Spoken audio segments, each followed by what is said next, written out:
Block 1. The clink of silverware against porcelain plates filled the dimly lit restaurant, a symphony of wealth I had grown accustomed to, but never felt part of. My feet ached in the mandatory 3-inch heels, uniform black dress clinging to my body after an 8-hour shift that had stretched into 10. I navigated between tables with practiced ease, balancing trays that cost more than my monthly rent at the rundown apartment I called home. "Table 7 needs their check, Ellie," Marco, the floor manager, whispered as I passed by the bar, his breath hot against my ear. "And the VIP section just got a new reservation. You're up." I nodded, suppressing a sigh. VIP section meant bigger tips, but also more scrutiny, more smiles I didn't feel, more unwanted hands brushing mine when I served drinks. But I needed the money. The stack of medical bills for my younger sister's treatments grew taller each month, and my father's gambling debts weren't paying themselves. "Sure thing," I replied, tucking a strand of chestnut hair behind my ear, the same motion I'd performed 1,000 times when switching into autopilot mode. Invisible but efficient, that was my specialty. I finished with table 7, pocketing a measly 5% tip from businessmen who had spent 3 hours discussing mergers over $300 bottles of wine. Straightening my spine, I smoothed down my dress and headed toward the VIP section, a secluded area behind heavy velvet curtains where Chicago's elite could dine without the prying eyes of commoners like me. The moment I pushed aside the curtain, the atmosphere shifted. The air felt heavier, charged with something I couldn't name but instantly recognized as danger. 4 men occupied the largest table, but only one commanded attention. He sat with his back to the wall, facing the entrance, a position I'd noticed powerful men always chose. Dark eyes surveyed the room with calculated indifference, his fingers drumming a slow, deliberate rhythm on the white tablecloth. He wasn't particularly large, but something about his presence made the spacious room feel claustrophobic. His suit, charcoal gray and impeccably tailored, whispered of money that didn't need to announce itself. The 2 men flanking him wore similar suits, but remained utterly forgettable beside him. The 4th man, sitting across from them, fidgeted nervously with his napkin. I approached with the professional smile I'd perfected over years. "Good evening, gentlemen. Welcome to Salvatore's. My name is Ellie, and I'll be your server tonight." The nervous man glanced up briefly. The 2 bodyguards didn't acknowledge me at all. But the one in the middle? He studied me with an intensity that made my skin prickle. His gaze traveled slowly from my face down to my hands, lingering just long enough to make me shift my weight uncomfortably. "What can I get you to drink?" I asked, pulling out my notepad, ignoring the way my pulse quickened under his scrutiny. "The 1982 Lafitte," he said, his voice lower and softer than I expected. He didn't look at the wine list. Men like him never did. I nodded, writing it down though I didn't need to. A bottle worth more than 3 months of my salary. "Excellent choice. And for appetizers?" He waved his hand dismissively. "You choose. Something appropriate for the wine." It wasn't a request. It was a test. I had worked at Salvatore's long enough to know the menu backwards and forwards, and despite my exhaustion, I met his eyes directly for the first time. The truffle risotto would pair beautifully, or perhaps the seared scallops with brown butter.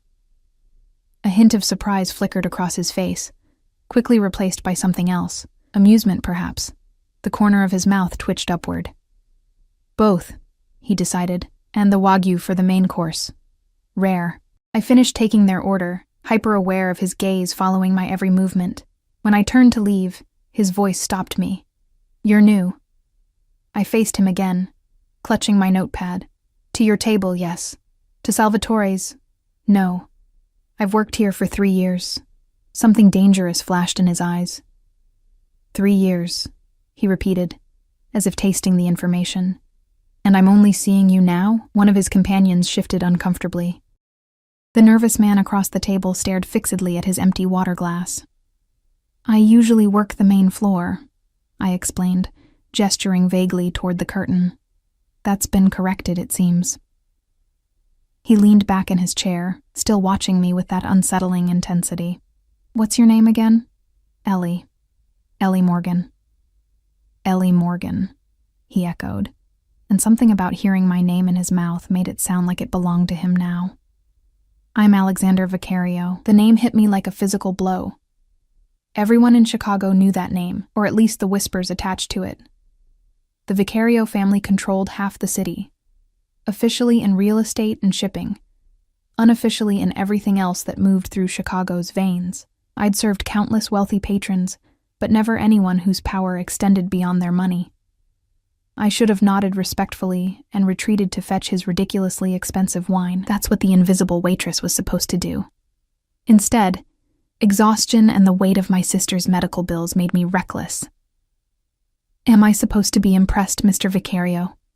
The words slipped out before I could catch them. The room went deadly silent. The nervous man's face drained of color. One of the bodyguard's hands disappeared beneath his jacket. Alexander Vicario's expression, however, didn't change, except for his eyes, which narrowed almost imperceptibly. Excuse me?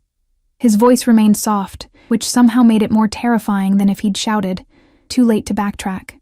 I asked if I'm supposed to be impressed by your name, I repeated, my heart hammering against my ribs.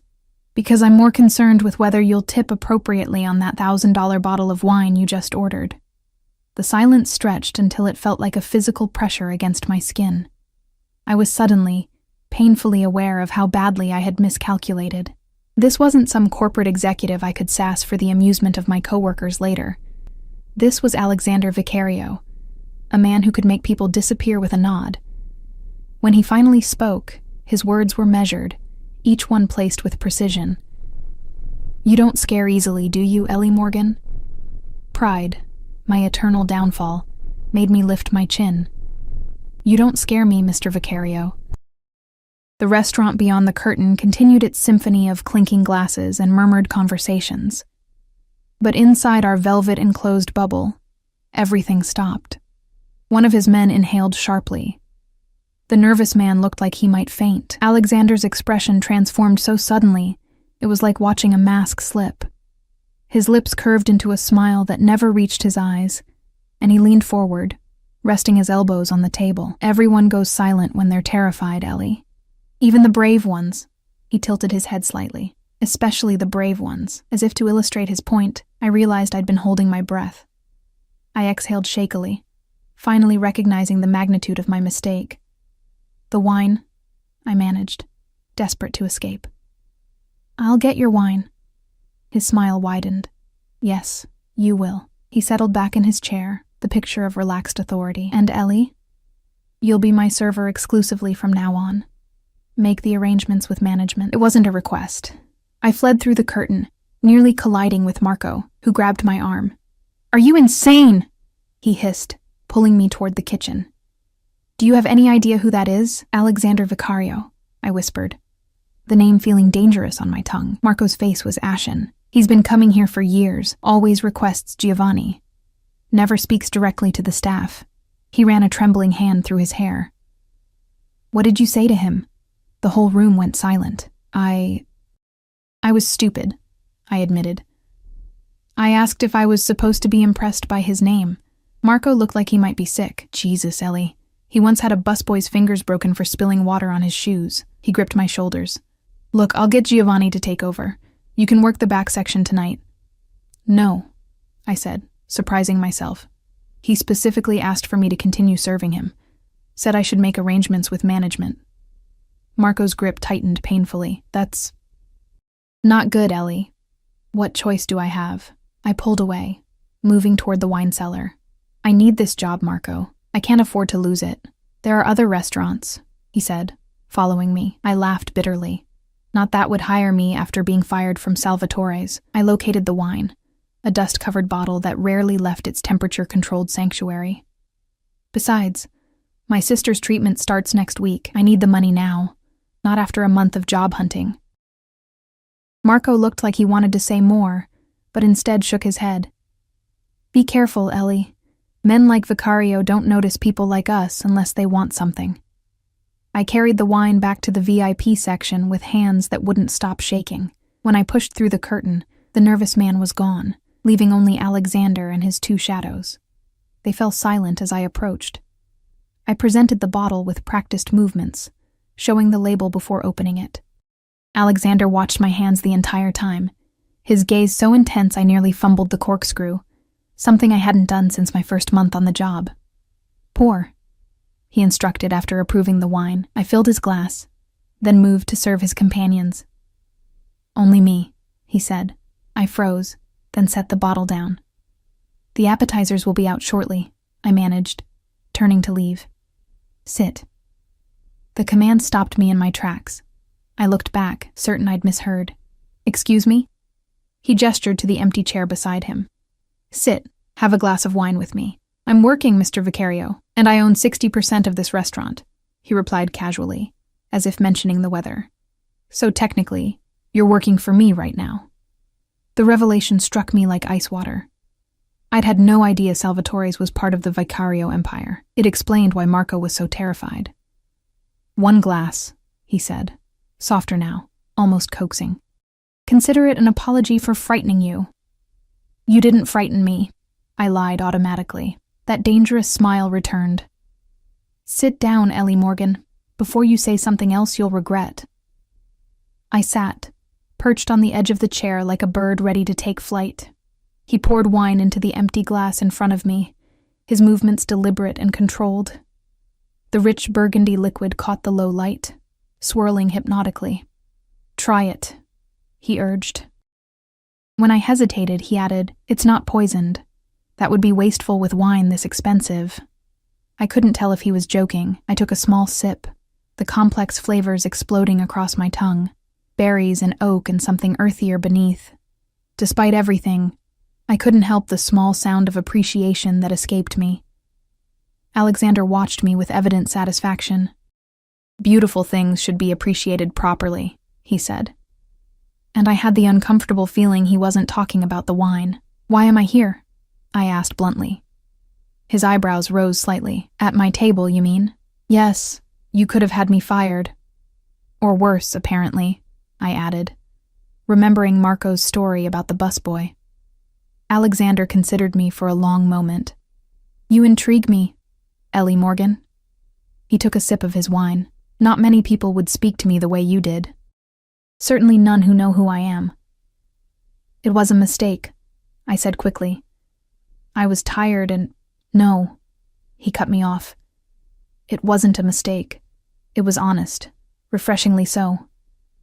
He leaned closer, and I caught the scent of his cologne, something expensive and subtle, with notes of cedar and amber. Do you know how rarely I encounter honesty in my life? One of his men cleared his throat discreetly. Alexander shot him a look, and he immediately stood. We'll wait outside, boss, the man murmured, and both bodyguards disappeared through the curtain. Now we were alone, and the velvet-enclosed space felt intimate in a way that made my skin flush. Alexander studied me with those dark, penetrating eyes, as if he could see past my carefully constructed barriers. Tell me about yourself, Ellie Morgan, he said, refilling my glass though I'd barely touched it. There's nothing to tell, I replied. I'm a waitress. No one is just one thing. He gestured around us. This is what you do, not who you are. The wine must have affected my judgment because I found myself answering honestly. I take care of my sister. She's sick. Leukemia. My father can't be trusted with money, so it falls to me. I trace the stem of my glass. That's who I am. A caretaker, I suppose. Something shifted in his expression. A softening I wouldn't have thought possible. And no one takes care of you. It wasn't a question, but the simple truth of it made my throat tight. I manage. Alexander reached out, his fingers brushing against mine on the tablecloth. The touch sent an electric current up my arm. Everyone needs protection, Ellie, even the brave ones who claim not to be afraid. I pulled my hand away, suddenly aware of how dangerous the situation had become, not because I feared him, but because for a brief moment I'd wanted to lean into his touch. I should check on your appetizers, I said, standing abruptly. He let me go, but his voice followed me. This conversation isn't over, Ellie Morgan. It's just beginning. I pushed through the curtain, gulping the cooler air of the main restaurant. Whatever game Alexander Vicario was playing, I couldn't afford to be a part of it. Men like him didn't notice women like me without a reason, and that reason was seldom good. But as I moved toward the kitchen, I felt the weight of his gaze through the velvet curtain, and with it came the unsettling realization that I had somehow, in the span of one disastrous exchange, become visible to one of the most dangerous men in Chicago, and I had no idea what that would mean for my carefully balanced life. I managed to avoid returning to Alexander's table immediately by busying myself in the kitchen, pretending to supervise the preparation of his appetizers. Chef Paolo, a temperamental Italian who tolerated no interference, shot me suspicious glances as I hovered near his workspace. "Something wrong with my risotto?" he demanded, expertly folding truffle shavings into the creamy rice. "No, it's perfect," I assured him, my eyes fixed on the dish rather than meeting his questioning gaze. "Just, the customer is particular," Paolo snorted. "Vicario. He's always particular." He looked at me more closely. "Why are you serving him? Where's Giovanni?" I shrugged, aiming for nonchalance. "Manager's decision." The chef's wooden spoon paused mid-stir. "Be careful, ragazza. That man doesn't take interest in the staff. Ever." His voice lowered to a near whisper. "Until he does." A server brushed past me, breaking the moment.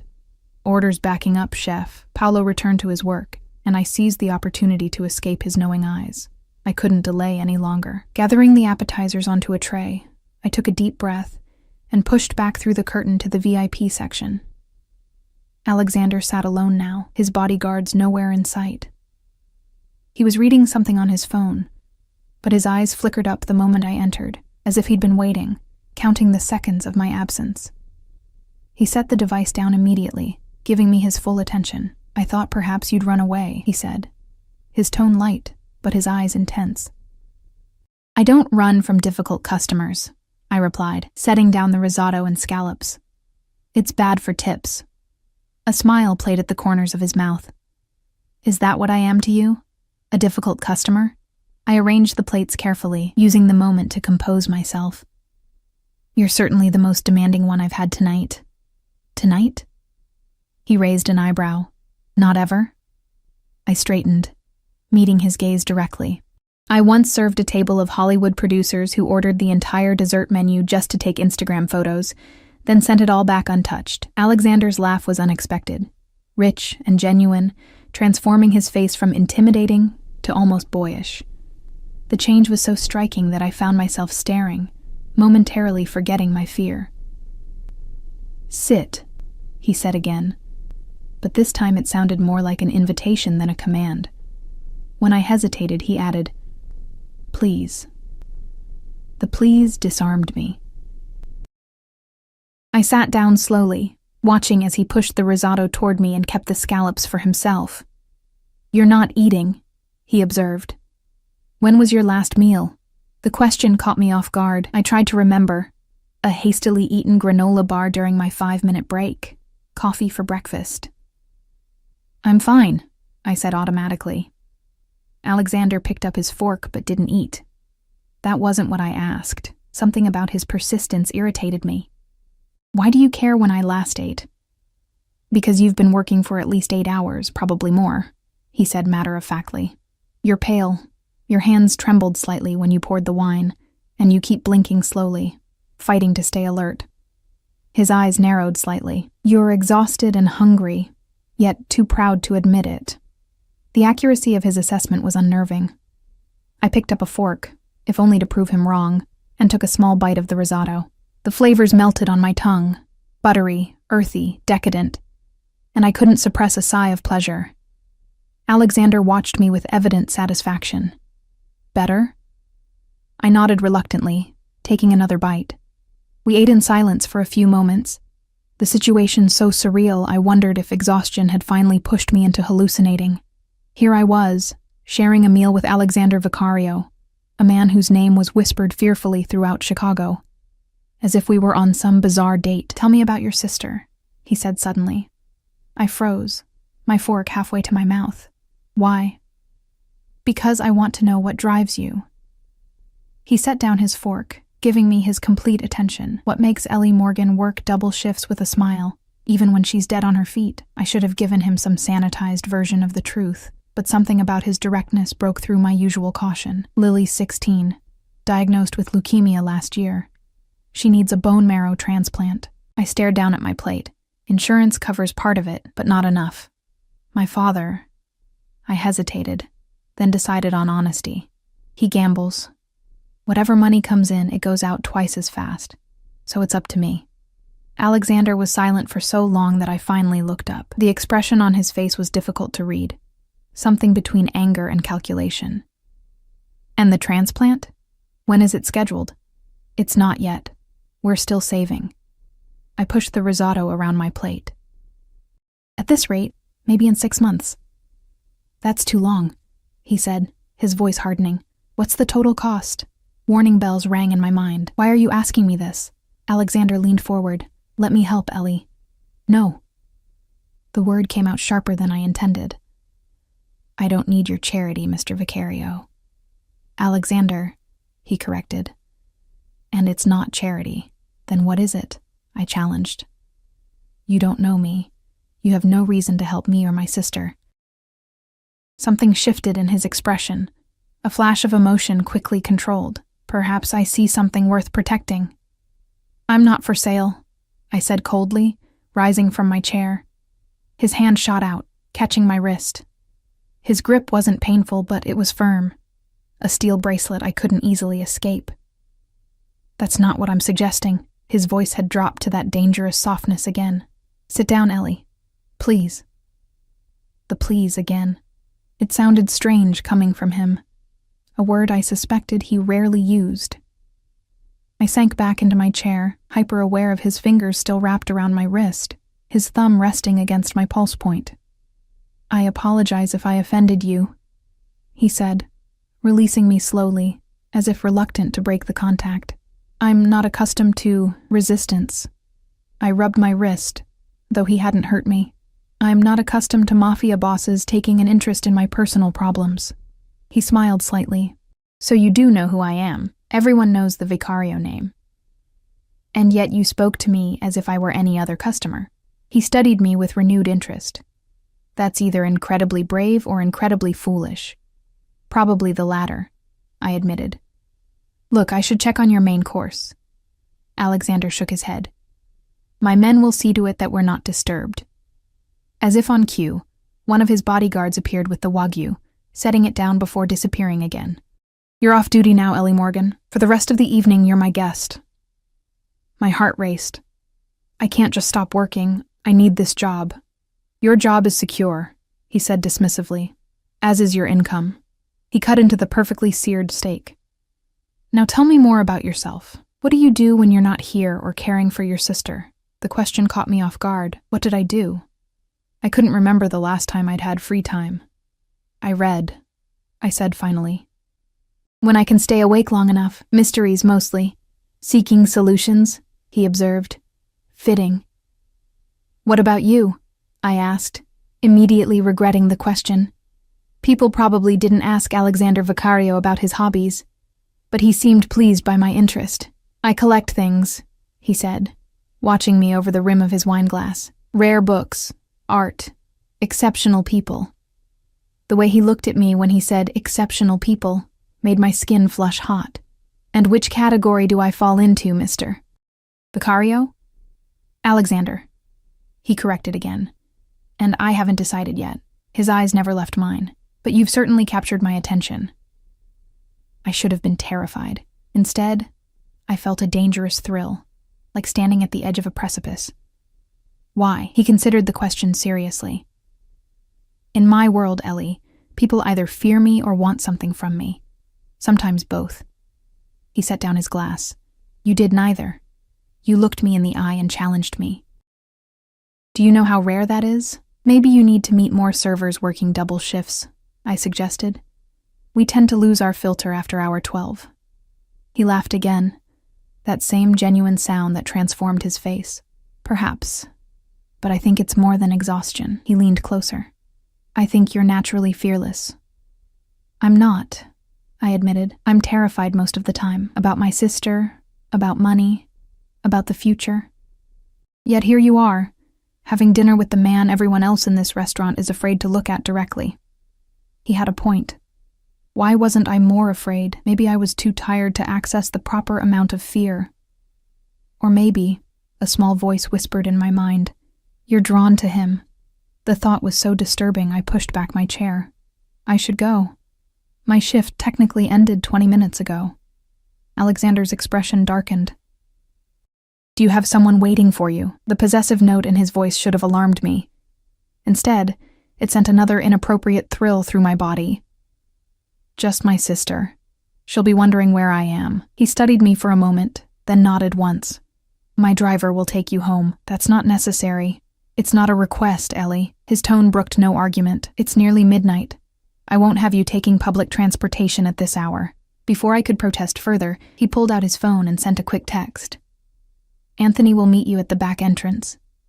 He's discreet. The implication that I might want discretion made me frown. I have nothing to hide. Alexander's lips curved into that dangerous half-smile. Everyone has something to hide, Ellie. Some of us are just better at it than others. He reached into his jacket and withdrew a business card, offering it to me. My private number.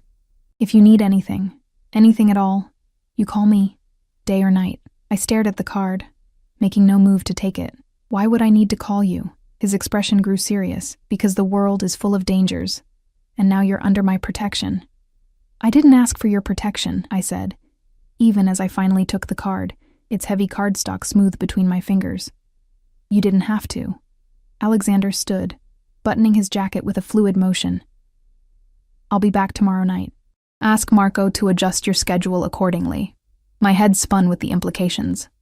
You're not what? He challenged softly. Not interested? Not available? Not willing to see where this leads? He stepped closer, his scent enveloping me. Cedar, amber, and something uniquely him. Tell me to leave you alone, Ellie Morgan. Tell me you never want to see me again, and I'll walk away now. I opened my mouth, knowing what I should say, what any sane person would say when a notorious criminal offered his protection. But the words wouldn't come. Instead, I found myself standing mutely, my body betraying me with its silence. Alexander's smile was victorious. As I thought. He brushed his fingers against my cheek, a touch so light it might have been imagined. Sweet dreams, Ellie. I'll see you tomorrow. He left without waiting for a response, leaving me alone in the VIP section with an empty wine bottle worth more than my car, and the unsettling realization that I was already in far too deep. The black SUV pulled up to my apartment building just before 1 a.m. Anthony, Alexander's driver, hadn't spoken a word during the entire ride except to ask for my address. His silence had given me too much time to think, to question the surreal evening and my own baffling reactions to a man I should have run from. Miss Morgan, Anthony said, breaking his silence as he pulled to a stop.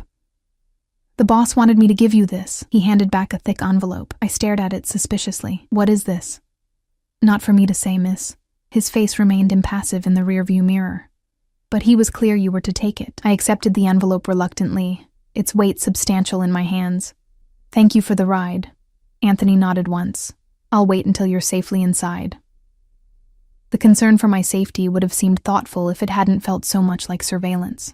I climbed out of the SUV, feeling the driver's eyes on me as I unlocked the front door of my building. A shabby 3-story walk-up that had seen better days several decades ago. Only when I was inside the dimly lit hallway did I hear the SUV pull away. I trudged up the stairs, my body finally registering the full extent of my exhaustion now that the strange adrenaline of the evening had worn off.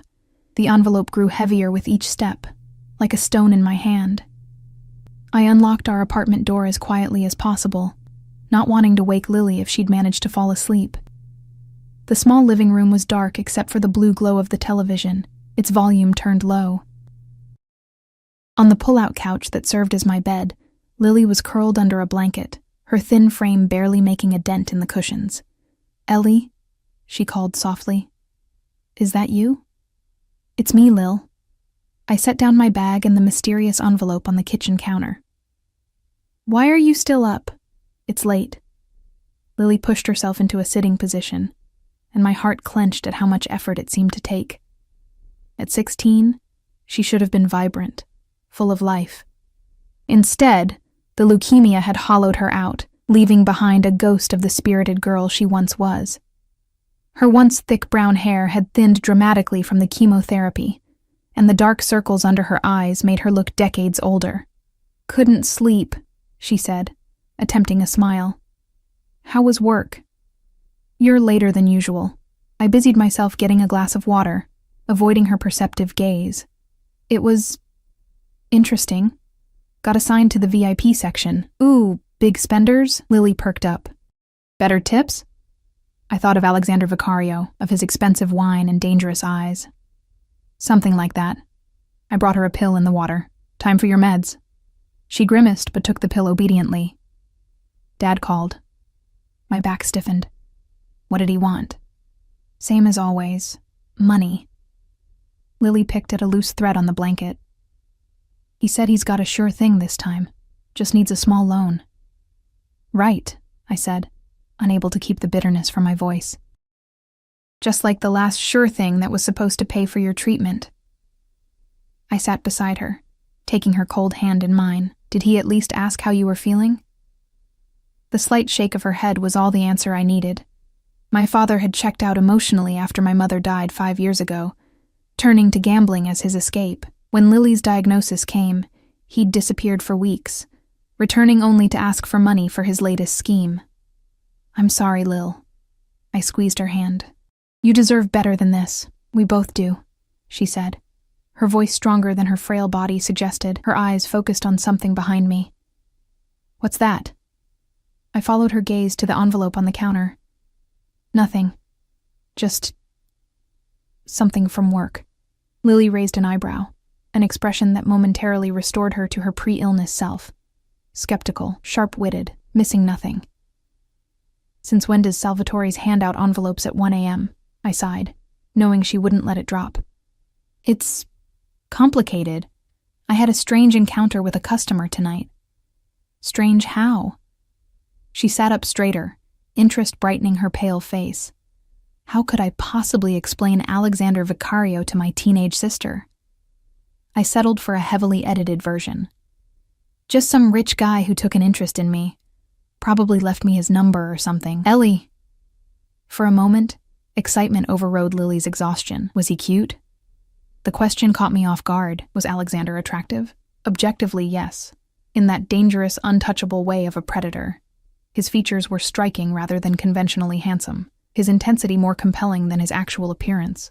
He was interesting, I hedged. Lily rolled her eyes. Which means yes, but you don't want to admit it. She gestured to the envelope. Aren't you going to open it? I hesitated, then retrieved the envelope. It was sealed with no markings on the outside. When I tore it open, I gasped. Inside was a thick stack of $100 bills, more cash than I'd ever seen in one place. Holy shit, Lily breathed, her eyes wide. Is that real? My hands trembled as I thumbed through the stack. $10,000 at least. Tucked among the bills was a note written in elegant, strong handwriting. For Lily's treatment. This isn't charity. It's an investment in your peace of mind. Call me tomorrow. Ellie? Lily's voice seemed to come from far away. What is it? What does it say? I shoved everything back into the envelope, my mind racing. Nothing. It's just a mistake. I have to return it. Return what? Lily tried to reach for the envelope, but I held it away. Ellie, what's going on? Who gave you that money? I pressed my palms against my eyes, trying to think clearly through the fog of exhaustion and shock. Someone who's used to buying what he wants, I said finally. And what does he want? Lily asked, her voice small. That was the question, wasn't it? What did Alexander Vicario want from me? Protection, he'd said. But protection from what? And at what cost? I don't know, I admitted, but I can't keep this. Lily's face fell. Is it enough for my treatment? The hope in her voice broke something inside me. Here was my sister, battling for her life, while I wrestled with my pride. The transplant she needed couldn't wait 6 more months. Her body was growing weaker by the day. It's dirty money, Lil, I said softly. We don't know where it came from. Does it matter? Lily challenged, a spark of her old fire returning. If it could save my life? I had no answer for her. Instead, I tucked the envelope into my bag, out of sight. Let's get some sleep. I'll figure it out tomorrow. Lily didn't argue, her brief surge of energy already fading. I helped her back to her bedroom, the only proper bedroom in our tiny apartment, and tucked her in like I used to when she was small. Love you, weirdo, I whispered. Our childhood goodnight ritual. Love you too, freak, she murmured back, her eyes already closing. I returned to the living room and unfolded my sofa bed, my body aching for rest, but my mind spinning too fast for sleep. Alexander's card seemed to burn through my bag. I pulled it out, running my finger over the embossed lettering. Just his name and a phone number, no company or title, because everyone already knew who he was. I should call the police, or at least return the money tomorrow with a firm message to leave me alone. That's what a sensible person would do when a known criminal started showing an interest in them. But Lily's question echoed in my mind. Does it matter where it came from if it could save my life? I fell into a fitful sleep, Alexander's dark eyes following me into my dreams. Morning came too soon, gray light filtering through the threadbare curtains. I had the late shift at Salvatore's, which meant I could drop Lily at her treatment before heading to work. As I made coffee, my phone buzzed with an unfamiliar number. Hello? I answered cautiously. Ellie. Alexander's voice was unmistakable, even through the phone. Did you sleep well? I glanced toward Lily's closed door, lowering my voice. How did you get my number? Does it matter? I could hear the smile in his voice. Did you receive my gift? It's not a gift I can accept, I said firmly. I'll return it tonight. A pause. Your sister's treatment can't wait, Ellie. Her next session is today, isn't it? At Chicago Memorial. Ice ran through my veins. How do you know that? I make it my business to know things, he said simply. Especially about people who interest me. This is crossing a line, I hissed. You can't just... I've arranged for Lily to see Dr. Levine today, he continued as if I hadn't spoken. He's the best oncologist in the Midwest. He'll oversee her transplant personally. My knees weakened, and I sank into a kitchen chair. Why are you doing this? Another pause, longer this time. Let's discuss it tonight. My driver will pick you up after your shift. Alexander, use the money, Ellie, he said, his voice softer now. For Lily. Whatever exists between us is separate from that. I give you my word. The line went dead before I could respond. I sat staring at my phone, torn between outrage at his presumption and a desperate, shameful relief. Dr. Levine was indeed the best, renowned for his groundbreaking treatments, with a waiting list months long, the kind of doctor we could never afford, never even dream of accessing. Who was that? Lily asked from her doorway, startling me. I plastered on a smile. Just work. Confirming my shift. I held up the coffee pot. Want some? She nodded, shuffling to the table. Did you figure out what to do about the money? I busied myself pouring her coffee, avoiding her eyes. Not yet. You're going to return it, aren't you? She added too much sugar to her cup, one of the few tastes she could still enjoy. Because you're too proud. It's not about pride, Lil, I argued, though part of me knew she was right. It's about not getting involved with dangerous people. Is he dangerous? She asked, suddenly interested. The guy who gave it to you? I thought about how to answer. Yes, I said finally. He's the kind of man people cross the street to avoid. But not you, Lily observed shrewdly. You don't seem afraid of him. I should be, I admitted. Any sane person would be. Lily sipped her coffee, watching me over the rim. Sometimes I think you want a little danger, Ellie. You've been taking care of everyone else for so long. Maybe part of you wants someone to shake things up. Her insight was disturbing. Was that it? Was I secretly craving something to break the monotony of my careful, responsible life? We should get ready, I said, changing the subject. Your appointment is at 10. Lily finished her coffee and disappeared into the bathroom. I pulled out my phone again, staring at Alexander's number. Against my better judgment, I sent a text. I'll meet with you tonight, but I make no promises about anything else. His response was immediate. I never expected promises, Ellie. Only possibilities. The word lingered in my mind as I helped Lily get dressed. Possibilities. When was the last time my life had contained those? For years, I'd been focused solely on survival, mine and Lily's. One day at a time, one bill at a time, one crisis at a time. And now Alexander Vicario had burst into my carefully controlled existence, offering something I hadn't dared to imagine. Options. Choices beyond the next meal, the next shift, the next medical bill. The knowledge that I was actually considering his offer terrified me more than the man himself. When we arrived at the hospital, I was shocked to find a private nurse waiting for us in the lobby. "Miss Morgan?" She greeted us professionally. "I'm Nurse Chen. Dr. Levine is expecting you and Lily." Lily shot me a confused look. "Dr. Levine? Isn't Dr. Patterson my doctor?" I swallowed hard. "Let's just see what he has to say, okay?"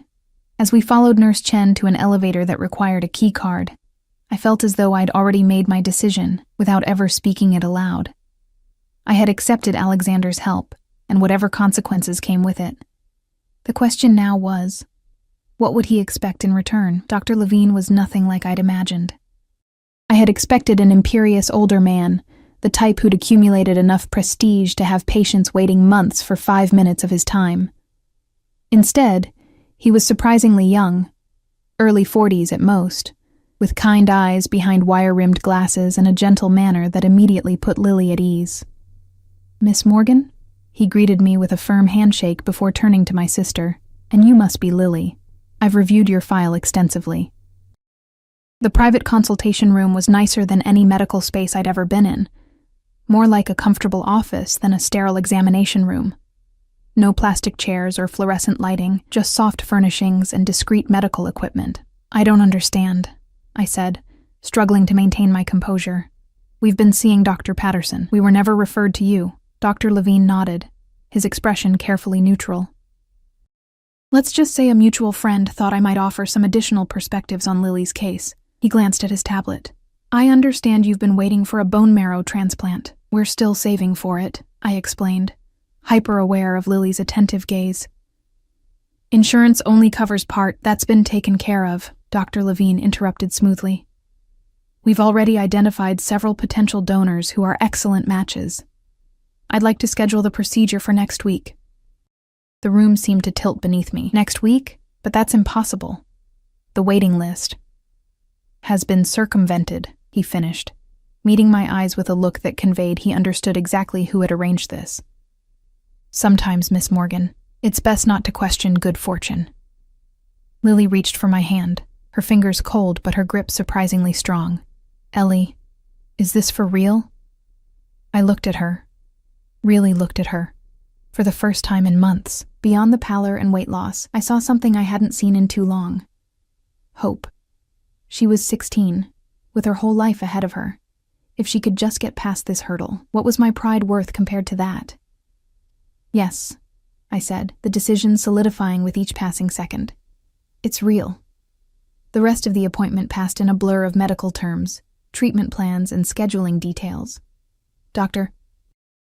Levine was thorough, explaining everything with a patience I'd never experienced from medical professionals before. By the time we left, Lily had undergone additional tests, received new medication, and had been scheduled for her transplant the following Tuesday. "I feel like I'm dreaming," Lily said as we left the hospital, more energetic than I'd seen her in months. "How did this happen, Ellie? Really?" I helped her into a taxi, avoiding her question. "Let's just be grateful, okay? It's him, isn't it?" she pressed. "The dangerous man who's not dangerous to you." I sighed, knowing I couldn't hide the truth from her forever. "His name is Alexander, and he has connections." "What kind of connections make the best oncologist in Chicago clear his schedule for us?" Her eyes narrowed. "Ellie, who exactly is this guy?" Before I could formulate a sanitized answer, the taxi driver glanced in his rearview mirror. "Alexander Vicario?" he asked, his expression changing from bored to alert. "The Alexander Vicario?" Lily's eyes widened. "Vicario? As in the family that—" "We're not discussing this now," I cut in firmly, giving the driver a warning look. He raised his hands briefly from the wheel. "Hey, no judgment. Man's got half the city in his pocket. Good to have friends in high places, right?" Lily fell silent, but I could practically hear the wheels turning in her mind. When we reached our apartment, she waited until we were inside before rounding on me. "Alexander Vicario, the Mafia boss? That's your interesting customer?" Her voice rose with each word. "Ellie, what the hell? Lower your voice," I hissed, though there was no one to hear us. "It's not what you think." "Really?" "Because I think a notorious criminal has taken an interest in my sister." and suddenly we're getting VIP medical treatment. She crossed her arms, looking more like her pre-illness self than she had in months. What does he want from you? That was the question I'd been avoiding since last night. I don't know, I admitted. He says he just wants to help. Lily's laugh was sharp and disbelieving. Men like that don't just help without expecting something in return. I know that, I snapped, running a hand through my hair. Don't you think I know that? But what choice do I have, Lily? You need this transplant. We were months away from affording it, and your condition is deteriorating every day. Her anger deflated as quickly as it had risen. She sank onto the sofa, suddenly looking small again. So what, you're going to be his… what? To save me? The unspoken implication hung in the air between us.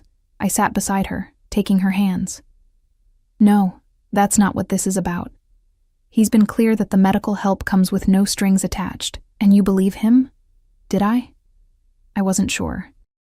But something in Alexander's eyes when he'd spoken about protection, about seeing something worth preserving, it hadn't felt like the calculation of a man looking to add another possession to his collection.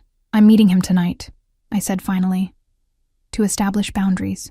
Lily's expression softened with concern. Be careful, Ellie. Men like that are used to getting what they want. I kissed her forehead, inhaling the familiar scent of her shampoo. I've been handling difficult men since Dad started gambling. I'll be fine. But as I prepared for my shift at Salvatore's, Alexander's words echoed in my mind. Everyone needs protection, Ellie, even the brave ones who claim not to be afraid. The restaurant was unusually busy for a weeknight. I moved through my tables on autopilot, my mind elsewhere as I took orders and delivered food.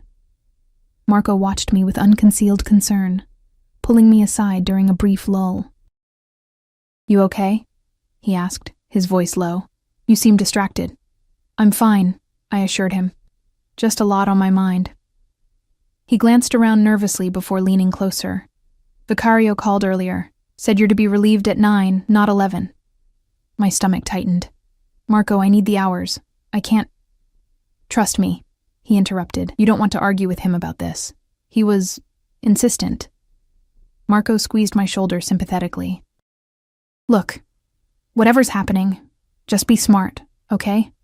Men like him see people as commodities. I nodded, not trusting myself to speak. The rest of my shift passed too quickly, and at precisely 9 o'clock, Marco appeared to take over my section. His car is waiting at the back, he said, not meeting my eyes. I changed out of my uniform in the cramped employee bathroom, studying my reflection in the spotted mirror. Dark circles shadowed my eyes, and my skin looked pale despite my attempts with makeup. I released my hair from its functional bun, letting it fall in waves around my shoulders. The gesture felt significant somehow, a deliberate choice to present myself differently than the invisible waitress Alexander had first encountered. Anthony was waiting by the same black SUV, opening the door without a word when he saw me approach. I slid into the back seat, half expecting to find Alexander there. Instead, I was alone. The privacy partition between me and the driver, already raised. We drove for about 20 minutes, leaving the familiar grid of downtown Chicago behind for the affluent lakeside neighborhoods. The SUV eventually pulled up to a modern glass and steel building overlooking Lake Michigan, the kind of luxury high-rise I usually only saw from a distance. Mr. Vicario is waiting for you on the penthouse level, Anthony informed me, breaking his customary silence. The elevator requires a key card. He handed me a sleek black card. He said to tell you that you're free to leave at any time. Just call down and I'll bring you home. The implied choice was both reassuring and unsettling. I took the card, gripping it like a talisman as I entered the building's marble lobby. The concierge nodded to me with deference, as if he'd been expecting me, making no move to stop me as I headed for the private elevator at the back. The card unlocked the elevator, which began its smooth ascent without me pressing any buttons. My heart raced as the numbers climbed higher, until finally, the doors opened directly into a spectacular penthouse apartment. Floor-to-ceiling windows showcased a breathtaking panorama of the Chicago skyline and the dark expanse of Lake Michigan beyond. The space was minimalist, but luxurious, all clean lines, expensive materials, and carefully curated art. not at all the ostentatious display of wealth I might have expected. Ellie. I turned toward Alexander's voice. He stood by a wall of windows, silhouetted against the glittering city lights. He'd exchanged his business suit for dark jeans and a simple black shirt that somehow looked more expensive than formal wear.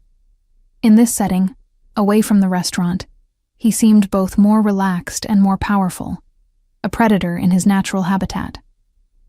"Your sister saw Dr. Levine today," he said. Not a question, but a statement. I nodded, finding my voice. "The transplant is scheduled for Tuesday." Alexander smiled, satisfaction evident in his expression. "He's the best. Lily will receive excellent care. Why?" The question burst from me, all my carefully prepared speeches forgotten. "Why are you doing this? What do you want from me?" He moved toward me slowly, like someone approaching a skittish animal. "Would you like a drink first?" "No. I want answers." Alexander gestured to a sleek leather sofa. "Then let's sit, and I'll explain exactly what I want from you, Ellie Morgan." I perched on the edge of the sofa, my body tense as he sat beside me, close, but not touching. The scent of his cologne enveloped me again, now familiar in a way that was both comforting and alarming. "From the moment you looked me in the eye and told me I didn't scare you," he began, his voice low and intense, "I knew you were different, rare." I met his gaze steadily, determined not to show weakness. "That doesn't answer my question, doesn't it?" He leaned closer. "What I want, Ellie, is you, not as a possession or a conquest, but as something far more valuable." His eyes held mine, dark and unreadable. "A partner." The word hung between us, loaded with implications I couldn't fully comprehend. A partner in what exactly? Alexander's smile was enigmatic, with a hint of danger that made my pulse quicken despite myself. "In everything." "In everything?" I repeated, the vague answer frustrating me. "That's not an explanation, Alexander. That's an evasion." Something like admiration flickered in his eyes. "Most people don't press me for clarity." "I'm not most people," I countered. "And if you're asking me to be your partner, whatever that means, I deserve specifics." Alexander studied me for a long moment, then rose from the sofa and moved to a cabinet across the room. He poured 2 glasses of amber liquid, returning to offer me one despite my earlier refusal. This time I accepted it, needing something to steady my nerves. "Let me tell you a story, Ellie," he said, settling back beside me. "About a boy who grew up watching his father build an empire through fear, who learned that power meant everyone around you was either an enemy or a servant." He swirled his drink, his gaze distant. "This boy promised himself he would find a different way, that when his time came, he would lead with something stronger than fear." "And did he?" I asked softly, drawn into the narrative despite myself. Alexander's smile was tinged with bitterness. He tried. When his father died and he took control at 25, he began changing things, moving into legitimate businesses, creating a foundation that actually helped people, not just laundered money. He took a sip of his drink, but the old guards, his father's men, they saw this as weakness. 3 months after he took over, they tried to kill him. I gasped involuntarily, my eyes drawn to a small, barely noticeable scar at his temple, just below his hairline. "They failed, obviously," he continued, touching the scar briefly. "And he learned a difficult lesson. Change must come slowly in our world. Too fast, and you don't live to see it happen at all." "So you've been playing a long game," I surmised, beginning to understand. He nodded. "For 8 years now. Maintaining enough of the old ways to keep my position secure, while gradually steering the Vicario empire toward legitimacy." His eyes locked with mine. "But it's a delicate balance. The men around me, they watch for any sign of weakness, any vulnerability they can exploit."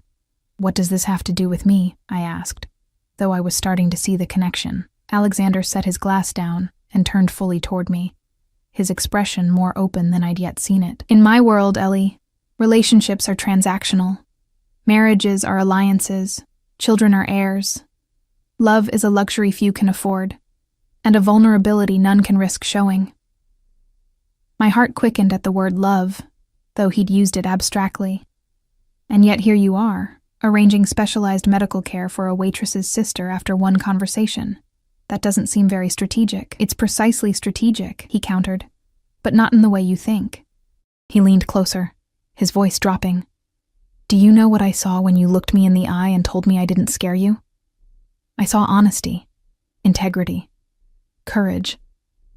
Qualities my father would have called weaknesses, but which I recognize as strengths. You don't know me, I protested.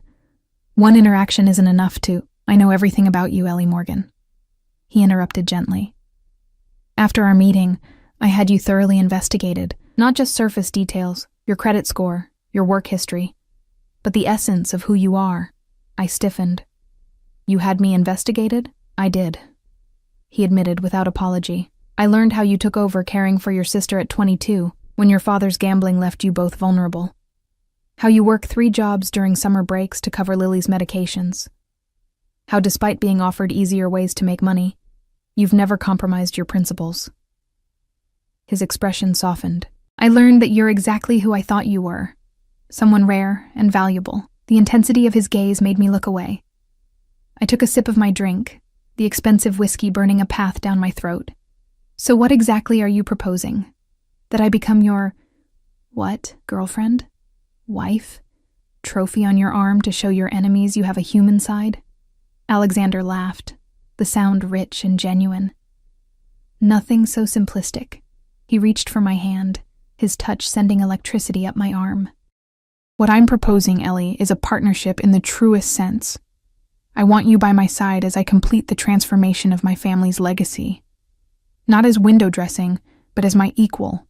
My conscience, my clarity, my courage when mine falters, my mind reeled at the implications. You're asking me to join the Mafia. I'm asking you to help me dismantle it, he corrected. To finish what I started 8 years ago, turning a criminal empire into a legitimate business force for good. It was so far from what I had expected that I couldn't formulate a response. Alexander seemed to take my silence as skepticism. I understand your hesitation, he said.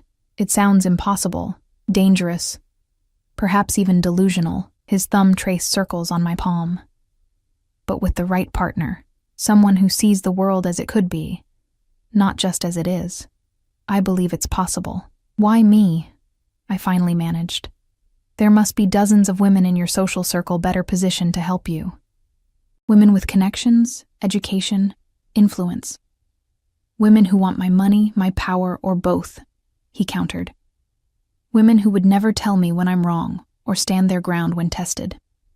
His fingers tightened around mine. I need someone real, Ellie, someone unafraid of the truth, someone whose moral compass doesn't waver. Like a waitress who told you that you don't scare her, I said softly. His smile was answer enough. I pulled my hand away, needing distance to think clearly. This is insane. 24 hours ago, I was just trying to make rent. Now you're offering me— what? A place in your world? Access to your resources? Protection for Lily and myself? All of that, he confirmed.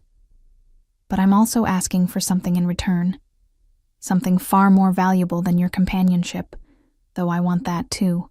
His expression grew serious. I'm asking for your trust, Ellie, and your commitment to seeing this through, no matter how difficult it becomes. I stood, needing to move, to breathe. I walked to the wall of windows, gazing out at the city spread below. A city partially controlled by the man sitting behind me. From this height, Chicago looked like a collection of lights and shadows, beautiful but distant. Was that how Alexander saw the world? As something to be admired from afar, controlled but never truly connected to. What happens to Lily's treatment if I say no? I asked, my back still to him. I heard him rise, felt his presence behind me, though he didn't touch me. Nothing changes. The arrangements are made, the expenses covered. That was never conditional. Relief flooded through me, followed quickly by confusion. Then why would I say yes, if you're already giving me what I need most? Alexander moved to stand beside me, his reflection visible in the glass. Because I'm offering you something beyond security, Ellie. I'm offering you purpose, impact, the chance to help reshape a system that's caused immeasurable harm. His voice lowered. And yes, I'm offering you myself, flawed as I am. I turned to face him, studying the lines of his face, the sharp jawline, the intensity in his dark eyes, the small scar that told a story of survival. Was I actually considering this insane proposal? Stepping into a world of danger and power, of luxury and shadows? I need time, I said finally. This is overwhelming. Of course, he agreed readily. Take all the time you need. And I have conditions, I continued, surprising myself with my boldness. If, and it's a big if, I agree to this partnership, it would be real, equal. I wouldn't be a figurehead or a pretty distraction. Alexander's eyes lit with something like triumph. I would expect nothing less. Lily comes first, I added. Her health, her future, they're non-negotiable priorities. Already arranged. The treatment is just the beginning. I've established a trust for her education, her future medical needs. Everything. He stepped closer. Anything else? I swallowed hard, gathering my courage. I need to know if there are threats against you. Against us, if I agree to this. You mentioned enemies earlier. I need the truth about what I'd be walking into. His expression darkened. There are always threats in my world, Ellie. I won't lie to you about that, but I have safeguards. Security. You and Lily would have protection around the clock. A gilded cage? I challenged. A necessary precaution, he countered. At least initially. In time, as we transform the organization, the dangers will diminish. I nodded slowly, processing. One last condition. Whatever exists between us, whatever attraction or connection we might feel, it develops naturally. I won't be pressured or rushed. Alexander's smile was unexpectedly gentle. Despite appearances, I'm a patient man, Ellie, especially for things of true value. He reached out, his fingers brushing a strand of hair from my face. Take the time you need. I'll be here when you decide. The light touch sent warmth coursing through me. Despite everything, the danger, the impossibility, the sheer madness of the situation, I felt drawn to him in a way I couldn't rationalize. Was it the power he represented, the security, or something more fundamental, the recognition of a kindred spirit beneath our vastly different circumstances? I should go, I said, stepping back from his touch. Lily will be waiting. Alexander nodded. Anthony will take you home. He moved to a desk and wrote something on a small card. This is the address of a private residence in Lincoln Park. More discreet than this building. Come there when you've made your decision, whether it's yes or no. I took the card, our fingers brushing in the exchange. And if it's no, what then? Then you and Lily continue your lives, with better medical care and financial security. No strings, no repercussions. His eyes held mine steadily. I told you this wasn't conditional, Ellie. I meant it. I studied his face, searching for deception and finding none. Either he was telling the truth, or he was a better liar than anyone I'd ever encountered. Perhaps both. I need to go, I repeated, moving toward the elevator. Alexander made no move to stop me, simply watching as I called the elevator with the key card. Ellie, he said as the doors opened, whatever you decide, thank you for seeing me, the real me. The doors closed before I could respond, leaving me alone with my thoughts as the elevator descended. My mind raced with possibilities, dangers, and the memory of Alexander's touch. By the time I reached the lobby, I had made my decision. 1 week later, the private garden behind the Lincoln Park mansion bloomed with early summer flowers, their scent filling the warm evening air. I stood on the stone patio, watching as Lily laughed with her new tutor, a kind-faced woman who specialized in helping students catch up after medical absences. She looks stronger already, Alexander said. Appearing silently beside me, he handed me a glass of iced tea, his fingers lingering against mine in the exchange. The doctors say her body is responding well to the transplant, I confirmed. Better than they expected. Morgan women are resilient, he observed, the pride in his voice unmistakable. I smiled, still adjusting to this new reality, the spacious house with its private garden, the medical staff checking on Lily daily, the security detail that maintained a discreet presence at all times. Most of all, I was adjusting to Alexander's constant, steady presence in our lives. The Foundation Board approved the new community health initiative, he informed me. Your proposal impressed them. Our proposal, I corrected, warmed by his inclusion of me in his legitimate business dealings from the very beginning.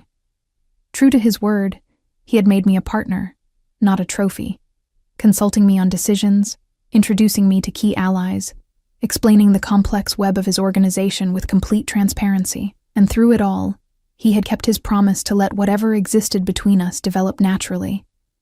There had been no pressure, no expectations beyond my involvement in the foundation work and his ongoing plans to shift his empire toward legitimacy.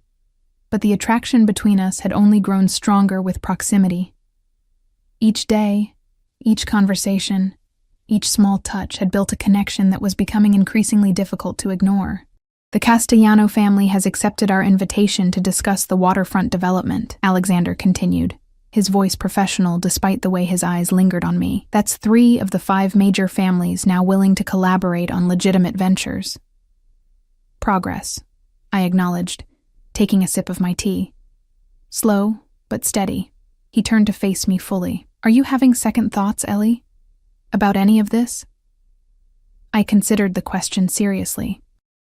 The past week had been a whirlwind of changes, from our move to the Lincoln Park house to my crash course in Alexander's business operations to the delicate dance of our personal relationship. There had been moments of doubt, certainly.